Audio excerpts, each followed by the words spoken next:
Good morning, everyone. We are from Group 1, and today we're gonna explain about the case of copyright infringement by MS Glow against PS Glow. Before we get started, our group consists 4 people, namely Tasha from Akuntan, and Fariz from Akuntan, Mostaf, and me, Bintang from Management. According to the story, PS Glow is one of the companies in the beauty and health industry. PS Glow itself is sub-business owned by Putra Siregar. Putra Siregar is an influence and also a businessman. Apart from PS Glow, he also managed a retail business, PS Store, and his wife, Stetya Siregar, launched PS Glow around August 2021. It has been said that the inspiration from the establishment of this beauty business came from his wife. Established from 8 years since 2013 until now, it is recorded in MS Flow internal data that 59 engaged 664 people have joined MS Glow. Sellers spread across 7 countries, namely Indonesia, Malaysia, Japan, Arabic, Hong Kong, Taiwan, and Singapore.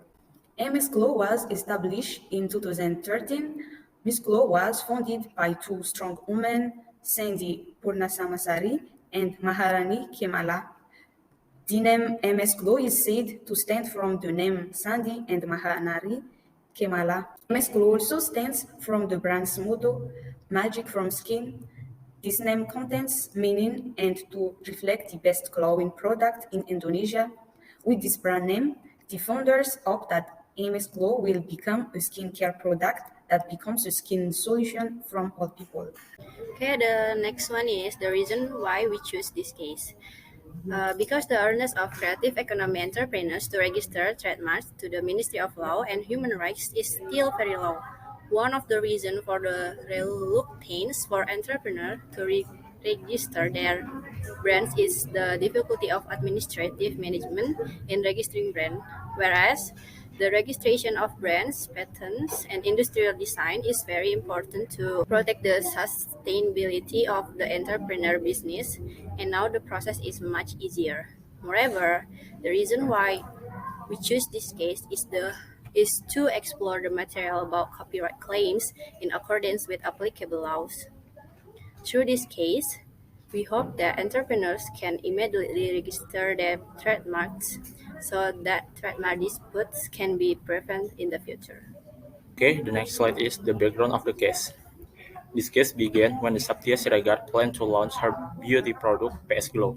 The name is taken from the abbreviate of her husband, Putra Siregar, who is also known as the cell phone trading entrepreneur. Sandi Purnamasari as the MS Glow object to the name PS Glow because it was considered similar to MS Glow. For this reason, Sandi Purnamasari then filed a lawsuit with the Medan District Court. Foundation of the case. The foundation of the case is UU number 20 year 2016 about Iraq and indication geographic. Article 76. First, lawsuit for the cancellation of the registered trademark may be filed by any interested party based on the ground as referred to in Article 20 or Article 21. The second article, the owner of the unregistered trademark may file a lawsuit as referred to the paragraph 1 after the filing of application to the minister. The third article, the cancellation lawsuit is filed with the commercial court against the owner of the registered trademark. From that article mentioned above, we can get information that interested parties can file a lawsuit for trademark cancellation to the commercial court. Furthermore, the explanation of Article 76 Undang-Undang Number 20 year 2016 states that what is meant by interested parties include the registered trademark owners, prosecutor, and the foundation or religious institution. This is what eventually led Sandi Purnamasari and Putra Siregar to file a trademark cancellation lawsuit in two different commercial courts, in Surabaya and in Medan. Okay, the next is with me, Fariz Al Abqariy. I'm going to talk about the chronology of the case. So, the chronology of MS Glow's trademark dispute case against PS Glow. A trademark dispute between the owner of MS Glow, it's Shandi Purnamasari, and against the owner of MS Glow, PS Glow, Putra Siregar, begins in 15th of March 2022 when Shandi Purnamasari filed suit in commercial court in Medan and registered as nomor perkara 2/PDT titik sus strip HKI slash merek slash 2022 slash PN Niaga Medan. Then, in the 13th of June the same year, the judge that chaired by Judge Emmanuel decided some of the points. The first, the prosecutor is the sole owner and the first to use the trademark MS Glow and has the exclusive right given by the nation to use the trademark in Indonesia. And then the second is the trademark registration by the defendant in name PS Store Glow have the similarity with trademark MS Glow. And then the third, PS Glow have copied and mimic the fame of trademark MS Glow. And then the fourth is the judge ordered the defendant to revoke the trademark registered under the name Pistol Glow. And then the last is punish the defendant to pay the court fees for over 4 million rupiah. But after the court in June, the controversy between them didn't come to the end. In 12 April 2022, Fiesta Glow sued MS Glow 2 to the commercial court in Surabaya and registered as nomor perkara 2/PDT titik sus strip HKI merek 2022/PN Niaga Surabaya. And Pistor filed suit against 6 parties related to MS Glow, including PT Kosmetika Global Indonesia, PT Kosmetika Cantik Indonesia, Gilang Widya Pramana, Shandi Purnamasari, Titis Indah Wahyu Agustin, and Sheila Martalia.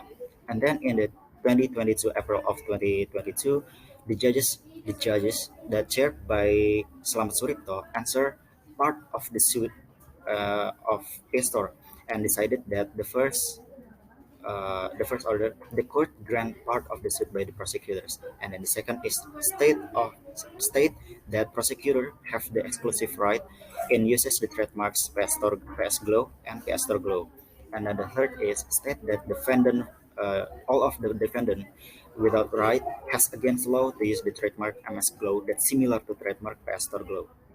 And then the fourth is punish all the defendant to pay the compensation fees for over 37.5 billion rupiah.